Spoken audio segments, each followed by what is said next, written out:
Welcome to the Vault. My name is Maverick Malik. I'm a longtime coach for the Mike Ferry organization, also a longtime client. I've been coaching for Mike since 2005. I've conducted over 30,000 coaching calls in that time. I've also been a top producer selling real estate now, again, going on 30 years. I sell in the state of Hawaii. So, of course, you know anybody coming or out of Hawaii, feel free to give me a call. So there are two challenges that I deal with with my clients all the time when it comes to closing. And we're going to discuss those two challenges. And then at the very end, I'm going to give you kind of like a universal close when it comes to closing for appointments. So the two challenges that I find with agents or what agents deal with all the time is, first of all, closing for an appointment. And the second is closing for a signature. Okay, so closing for a signature. Before we get into those two challenges, let's take a look at just some basic thoughts on closing. First of all, being a good closer is more about our attitude, our enthusiasm, our confidence, and our belief in ourselves than it is about using strong words or imaginable words or intimidation. So, looking at our attitude, how do we get better with our attitude and a belief in ourselves? Well, that comes through affirmations, that comes through visualization, that comes through writing things down.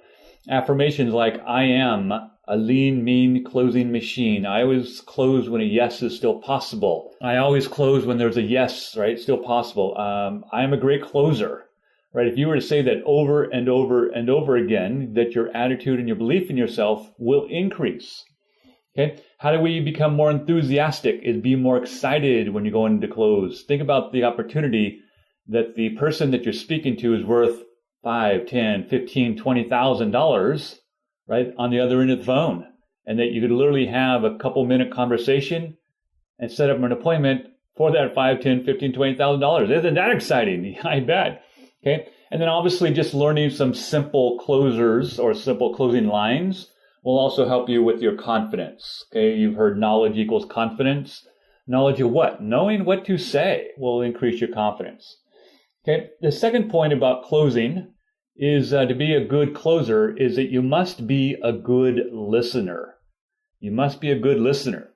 Why aren't most agents or in fact most people in general good listeners? Well, let's see. They probably talk too much. Right? You've heard the saying, selling is not telling. So they talk too much. They don't ask enough questions. How about they don't know what to say?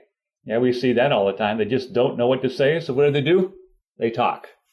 The other thing is that most people aren't good listeners because they're waiting on the person that they're speaking to finish what they're saying so that they can ask the next question on their script or what the question that's in their head without listening to what the prospect is saying.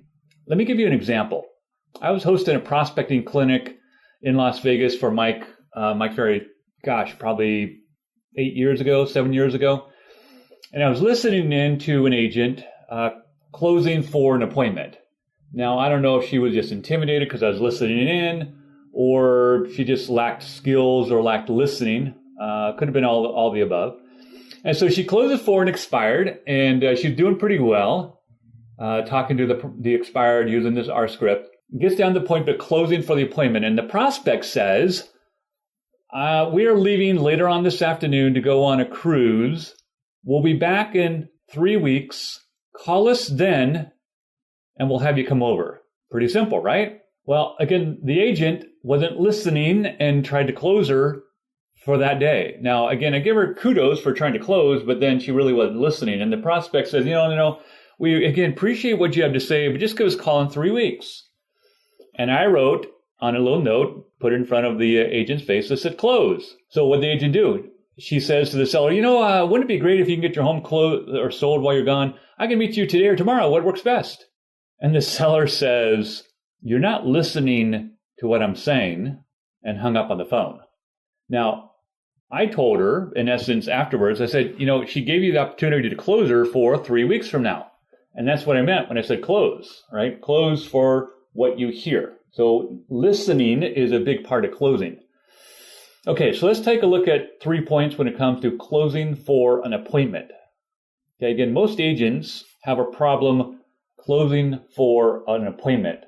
So write down, if you got a pen and paper, let's write some things down. First of all, number one, most closes take place after the 5th attempt. Okay, most closes take place after the 5th attempt, meaning that we ask for the appointment at least 5 times. So my question for you is, how good are you at closing at least 5 times?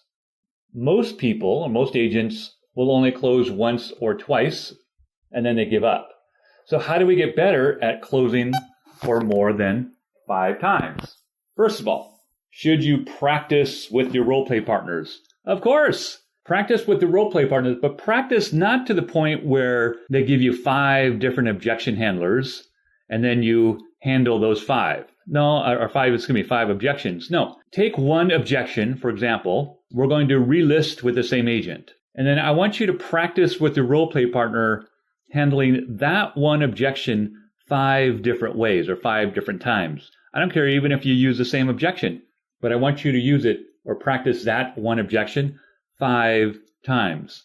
Okay, another thing that you can do, a little game that you can play is we call it playing the coin game. So what you do is you take 5 coins and you put them on your desk. Okay, you take 5 coins and you put them on your desk.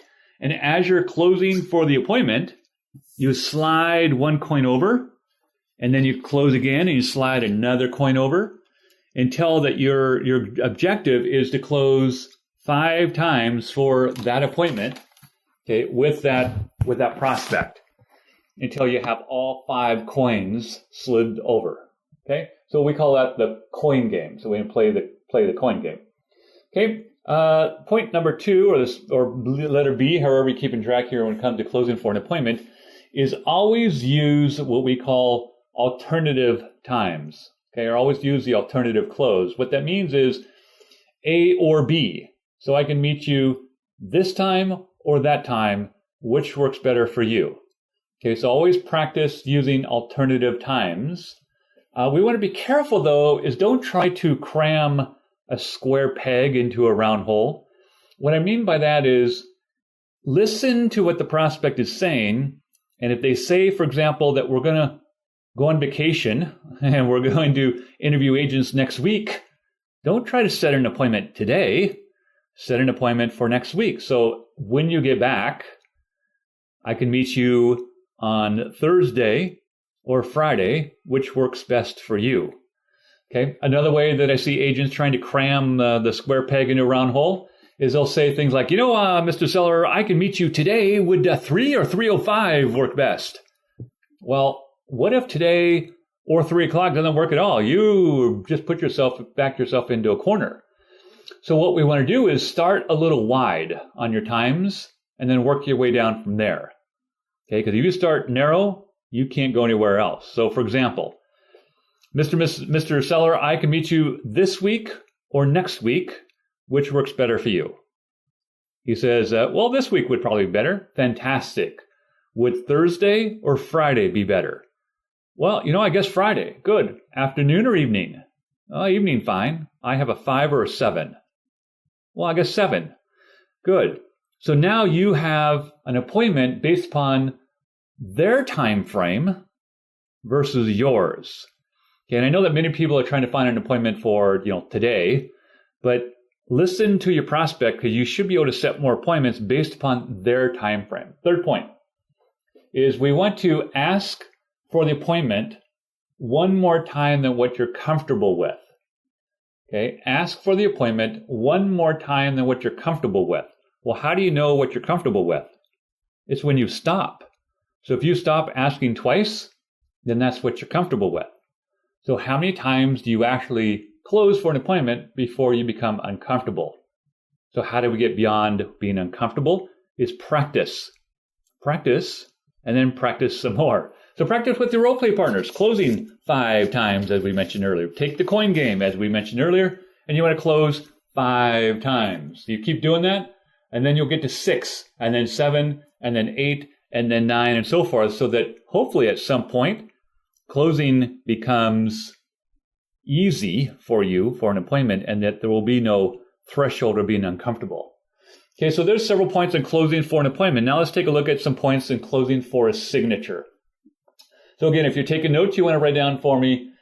Okay, closing is a natural ending to a great presentation. Now you might have heard Mike Ferry say this before. Closing is a natural ending to a great presentation. So if you're providing a great presentation, then the close should be pretty simple, right? It's just a natural ending.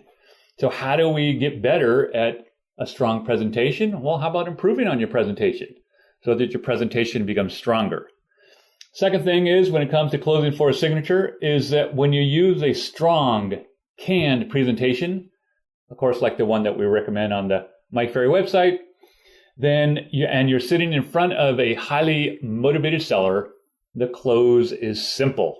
Okay, so when you're using a strong, canned presentation, you've pre-qualified, and you're sitting in front of that highly qualified seller, then the close is simple. You don't need a bunch of fancy ways to be able to close them. Second, so obviously the opposite is true, is that when you don't pre-qualify and you're not following a strong canned presentation, aka you're kind of winging it, you're freestyling it, then the close is difficult and often doesn't take place. Okay, then the close is difficult and often doesn't take place. I hear this all the time from my agents that I coach. They go on a listing presentation. They didn't get the presentation. They didn't get the listing. They thought they provided a great presentation, but they wondered why they didn't get the signature. When I go to ask them what was the seller's motivation, oftentimes they're like, well, I think they wanted to move to be closer to family. And I ask, well, why is that? And it stops at there because they don't know. They just don't know their motivation. So how do we get better at this? Is pre-qualify stronger and then improve your listing presentation, as I mentioned on the point earlier. So you can download the pre-qualifying script from the Mike Ferry website and also the listing presentation. Do not go on any future listing appointments without pre-qualifying your sellers fully. Okay, the third point is don't leave the appointment without a signature. Okay, do not leave the appointment without getting a signature signed. So how do we do that? Obviously, we want to learn the 2 or simple 3 ways of handling the most common objections. But also, if they don't sign, and you've asked them to sign a contract contingent upon their approval within 24 hours, you've asked them to sign, and you'll come back pick up the contract later, and they still won't sign, do not leave without setting up at least a second appointment. Okay, so they're interviewing other agents, they won't sign. Fine. Set up a second appointment when you can come back out there and answer any questions and concerns that they may have after meeting those other agents. All right, so there's some 3 simple ways of being able to close for a signature. Let me give you kind of a cure-all close, okay, when it comes to setting an appointment. Now, is this the magic answer, magic formula? No, but I do know that this close works for a lot of our top producers. And if you use this or close variants of this, you're going to set more appointments. And here's how it goes. If I can show you a way that can net you more money by listing and selling your home with me versus blank, and I'll explain what the blank is, you would want to know about that, right? Good. So all I need is 15 minutes of your time to show you. So I can stop by later on today, or would tomorrow work best? Again, we're always using alternatives. Or I can meet you this week or next week, which works best for you. So let me repeat it. Okay, if I can show you a way that I can net you more money by listing and selling your home with me versus relisting with your same agent, you'd want to know about it, right?